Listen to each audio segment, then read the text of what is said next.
Good afternoon, everybody. Welcome to Ewood Park. Very much the calm after what was a late storm here in Lancashire this afternoon. The game has finished. Blackburn Rovers 1, Norwich City 1. I think so much of what we're going to talk about is frustration and annoyance, probably from a Norwich City perspective, because this should have been a game that, after a red card and after events went in their favour late on, after a brilliant finish from Antti Sienats on the 90th minute, we should be talking about a brilliant away win. Instead, we are talking about more drop points. We're talking about a lack of game management, really poor decision making, a chaotic, frenetic final 2 minutes that just didn't need to happen, that happened, that has meant that Norwich City have blown yet more points. And actually, that feels like the apt place to start, really, because if you add the two that they've dropped this afternoon, courtesy of obviously Andy Weiman's late header, and obviously the Derby game a few weeks ago, you could go back, I guess, to Cardiff. You could even go back to the first Blackburn game this season where Norwich City conceded very late on. But those two games in particular, that's now 4 points from those games that Norwich have dropped. If you add that on, Norwich City would be in sixth place. They'd be level on points with, they'd be seventh on goal difference. They'd be level on points with West Brom. They would be basically on the cusp of the playoffs. And instead, and look, I don't think a draw is the end of the world in terms of the bigger picture and chasing the top six down, which I realistically probably don't think they're going to do anyway. But it doesn't feel any better now that was the case. And maybe with 10 minutes to go, I think most people probably, given the pressure that Blackburn were creating, the crossing opportunities that they were, the way that Norwich had to defend their box and were on the ropes prior to that red card, I think most people would have signed for a point then. But equally, that's football for you, isn't it? It twists, it turns. You think they produce a late winner. You think it's going to be an excellent away day. And then just a really poor 2 minutes where they make bad decisions. They play as individuals. You've got Borja Sainz opting to dribble and try and go for a second goal when he just needed to take the ball for a corner to see the game out. You had Marcelino Nunez try and pass the ball through and force the ball through the lines to a player. They didn't need to do it. They were 1-0 up, take the ball to the corner, play it square, keep possession, see the game out. Just be astute with how you do it, because if both of those events happen, or at least probably if at least one of those events happen, then Norwich City don't drop points here today. We're talking about a 1-0 victory, a clean sheet, 2 wins from 3 on the road. But again, they are the victims of their own downfall. And that has been the case so often this season. It feels like they are brilliant at shooting themselves in the face at points where actually, if they just had a little bit of composure, calmness, they would have seen this game out. And I'm not sure whether that was, enthusiasm over exuberance, whether it was youth. It was just poor. It was, for the work that they'd done from minute 1 to minute 91, really, to lead this game, to get themselves in a position where for the bulk of it they were really good, probably didn't create enough, and we'll come on to sort of the general performance in a moment, but were probably deserving of being ahead, and probably would have deserved, on the balance, just about. I think it was quite an even game, but I think if Norwich City would have nicked it, I don't think Blackburn could have had any complaints in terms of the way that the game transpired. And obviously, as an away performance, it was excellent. To then obviously get the benefit of Blackburn going down a man, to score the goal at the crucial point, to be 11 v 10. You have 6 minutes to see it, 5 minutes really to see a game out. To concede and then to produce what they produced after Antti Sienats' goal is so disappointing, really disappointing, with the man advantage and with all of those elements, because cards were in their hands, the points were in their grasp, and they've managed to clutch. It's not a defeat; it feels like defeat, but they've managed to clutch a draw from the jaws of victory, really, and that is the bit that I think will hurt and will irk. And maybe it's a natural byproduct of this team, but I think Sainz and Nunez, where they're at, where their respective standings are, it wasn't just them. There are obviously other players as well that could have done better in terms of the goal. Jakob Sorensen, I felt was let Andy Weimann escape, essentially, and all of that just transpired, obviously, to a late equaliser that just should never have happened and should never have been allowed to happen. And if Norwich City are more intelligent and more adept with some of their play, they win this game. It's as simple as that. And it's not, it's not a coaching point. It's, it's not Yannis Oftorop encouraging that, because you could see as soon as Marcelino Nunez gave the ball, he was almost apoplectic on the sideline. He was jumping, he was furious. We spoke to him post game as well, and there was still that sort of stony faced look to him. There was real anger, and you can understand why, because when you coach a team to play as Norwich have done, and it's not been perfect on the road this season. They've not scored enough goals. They've not produced enough performances really where they've controlled games to come here against a very good side who are, have started the day in the top six, except obviously that they've had a pretty tough few weeks, but it's a difficult place to come and control a game of football in the way that they did. And so to put all that work in, to lead the game, and it goes back probably to what I spoke about a little bit last week, which is you think about how much effort it takes for Norwich City to score a goal and the amount of work they have to put in to lead games and to be in winning positions in games. You compare that to maybe how easy it is for the opposition to score against them, and that's the imbalance that at the moment feels too skewered for them to produce enough consistent results to win games that they should win, really. And that is the bit again that certainly is this project or transition or whatever word you want to use, this journey under Johannes Oftorp continues. It's something that in year two needs to be a lot better because again we should be talking about a Norwich City team. Given what happened against Derby a few weeks ago, given what happened here today, we should be talking about a Norwich team that is on the cusp of the playoffs, that, is goal difference outside of it, that's really pushing on 2 home games. We should all be really excited by that. And instead, we're left frustrated by what was just a really preventable 2 minutes. In terms of the game itself, as I said, I think Norwich had a lot of the ball. I thought they created good opportunities in the final third and openings, and that final action, that final decision was lacking. They didn't convert enough of that territory and possession into chances this afternoon. Slimani had a golden one after 5-6 minutes. Really good move. Fisher with a lovely ball in behind to Lewis Dobbin, cut back. And Anis Ben Slimani should, if he hits the target, it's a goal. It's as simple as that, really. And he had a big chunk of the goal to hit and just got the finish completely wrong. They had another chance with Fisher, skewed one wide as well. And the opening 15 minutes, I thought they were really bright. Blackburn then tweaked a little bit, changed the press, engaged with Norwich a little bit higher up pitch, and got some real joy out of that. I thought Cargbo was excellent, really caused chaos for Norwich. Callum Fisher, who's been excellent this season by and large, particularly defensively, really struggled to grasp him and his pace. I felt, and look, he was booked as well, and that never helps when you're up against pace and whatnot. But actually felt in the second half he did manage him a lot better. But for that period in the first half, I thought Cargbo just began to get the better of him a little bit, and it's understandable, very quick player, and when a defender's on a booking, there's always that sort of second thought in your head, isn't there? But it wasn't just him. It was the midfield. They got a little bit closer to Norwich. Norwich started to make some poor decisions, but they never really threatened. I would say there was a header from Gay that I remember going over the bar. But Blackburn grew into it, and probably at half time, a 0-0 sort of result at half time, I guess, was probably a fair reflection on how the game transpired. I thought for the opening period of the second half, from about 45 to 65, really, Norwich were the better team. Again, lots of territory. There were moments where they worked the ball into really good opportunities in and around the box and just didn't quite have the, confidence or wherewithal to put their foot through it. It kind of seemed to catch players in 2 minds behind just threading the final ball. And we spoke about that in terms of making the chance a little bit greater and making better opportunities, but maybe fewer of them. But there were moments where space had opened up and Norwich could hit shots, and they decided to maybe try and look to overplay at points. But I thought they created enough moments here to win this game.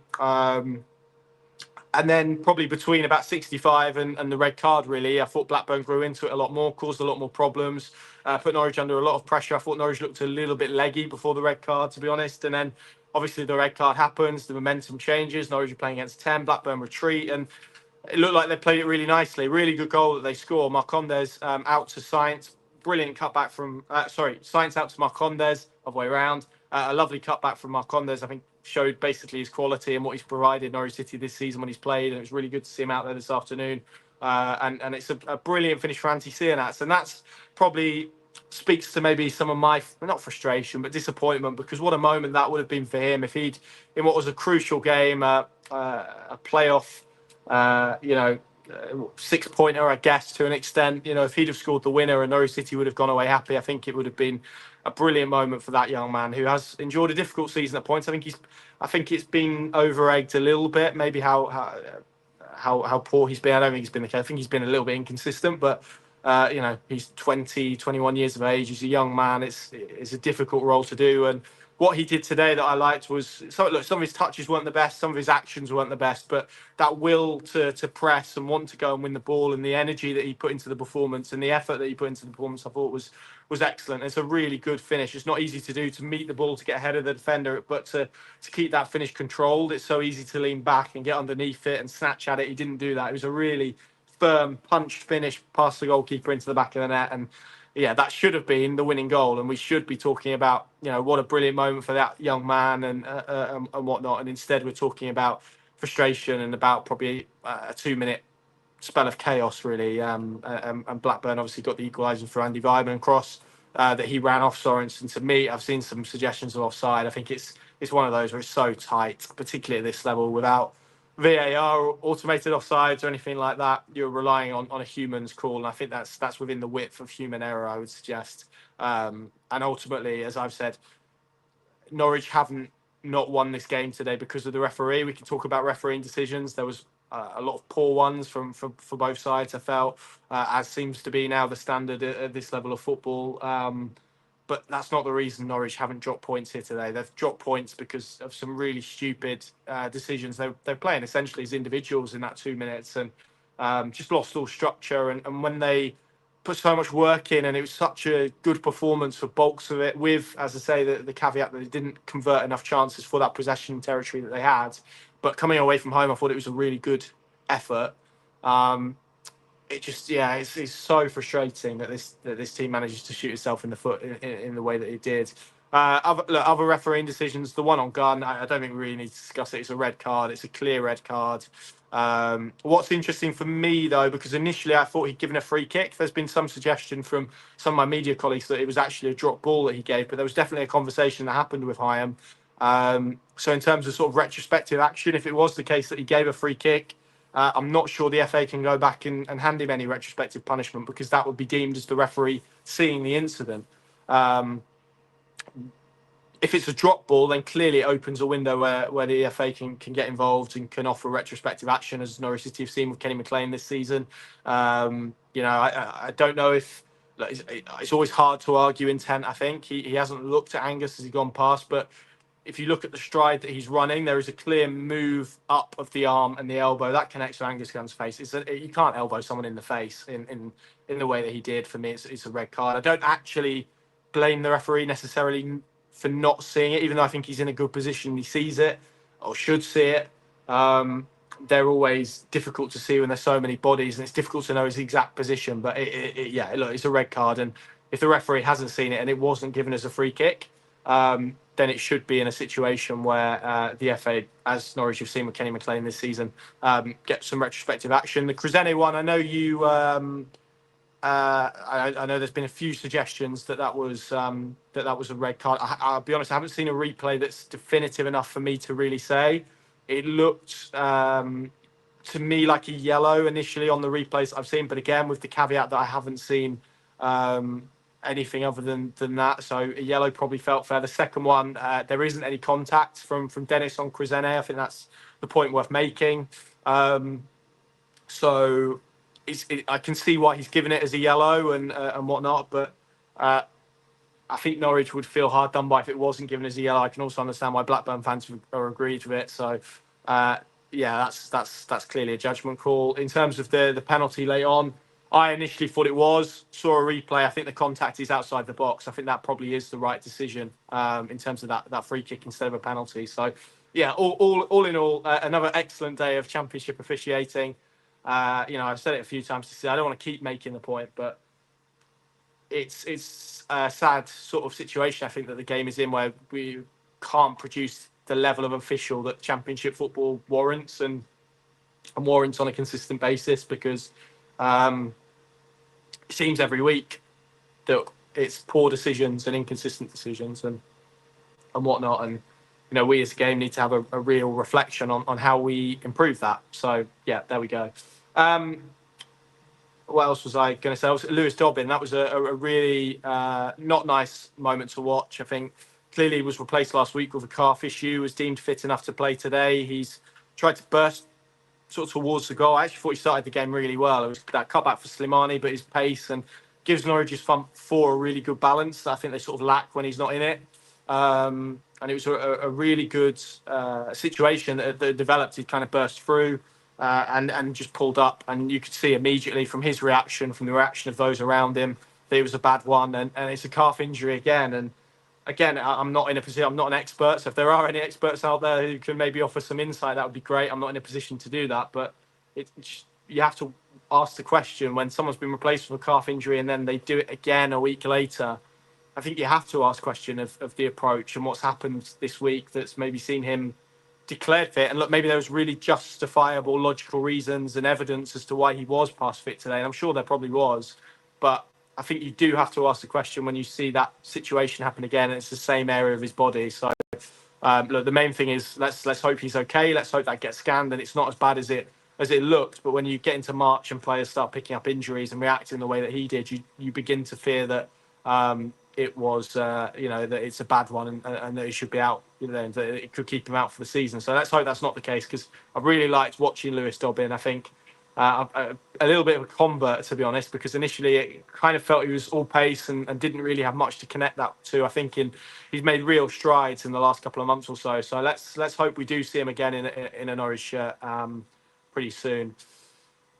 That's it, I think. Frustration, the overriding emotion. We should be talking about a Norwich win here today. Didn't manage the game well enough. I feel it's going to be officiating and decisions that probably dominate the post-game discourse from this one, unfortunately. But yeah, a crazy 2 minutes that has cost Norwich City, and I think it's 26 points now dropped for winning positions. You add them up, and Norwich is doing significantly better in the table. So yeah, there we go. That seems like an apt place to leave it. Plenty of reaction analysis over at pinkham.com. We'll have plenty more throughout the weekend, and obviously looking ahead to next week's Friday night game against Oxford United. And Norwich obviously have 2 home games now where, actually, that's probably the place I will end. I don't think this was a must-win for Norwich today. I felt it was probably a must-not-lose. They've not lost it. It's a 4-point cushion. They've got 2 home games against Oxford United. That'll be tough. Sheffield Wednesday, that'll be tough.